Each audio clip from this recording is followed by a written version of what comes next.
Kannur Kelakam അമ്പായത്തൊടിയിലെത്തിയ Maoist സംഘത്തെ കണ്ടെത്താൻ പോലീസും തണ്ടർബോൾട്ടും ചേർന്ന് നടത്തുന്ന പരിശോധന തുടരുന്നു. കൊട്ടിയൂർ ഫോറസ്റ്റ് ഡിവിഷനും വയനാട് അതിർത്തിയും പങ്കിടുന്ന വനമേഖലയിലാണ് തെരച്ചിൽ നടക്കുന്നത്. ഇന്നലെ അമ്പായത്തോട്ടിലെത്തിയ 4 അംഗ മാവോയിസ്റ്റ് സംഘത്തെ തിരിച്ചറിഞ്ഞതായി പോലീസ് പറഞ്ഞു.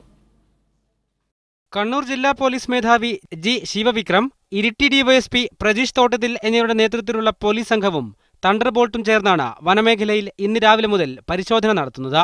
കൊട്ടിയൂർ ഫോറസ്റ്റ് ഡിവിഷനും വയനാട് ജില്ലയും തമ്മിൽ അതിർത്തി പങ്കിടുന്ന മക്കിമല വനത്തിലാണ് രാവിലെ സംഘം പരിശോധന നടത്തിയത്. ഇന്നലെ വൈകിട്ട് 6:40ഓടെയാണ് ഒരു വനിത ഉൾപ്പെടുന്ന 4 അംഗ സായുധ മാവോയിസ്റ്റ് സംഘം അമ്പായത്തോട് ടൗണിൽ പ്രകടനം നടത്തുകയും ലഘുലേഖകൾ വിതരണം ചെയ്യുകയും ചെയ്തത്. 5 മിനിറ്റോളം ടൗണിൽ ചെലവഴിച്ച സംഘം സ്ഥലത്തെ ഒരു കടയിൽ നിന്ന് വീട്ടുസാധനങ്ങളും വാങ്ങിയാണ് മടങ്ങിയത്.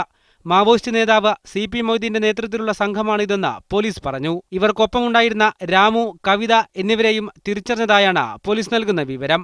കഴിഞ്ഞ ദിവസം വയനാട് പേരയിലെത്തിയതും ഇതേ സംഘമാണെന്നാണ് പോലീസ് നിഗമനം. മീഡിയ 1 കണ്ണൂർ.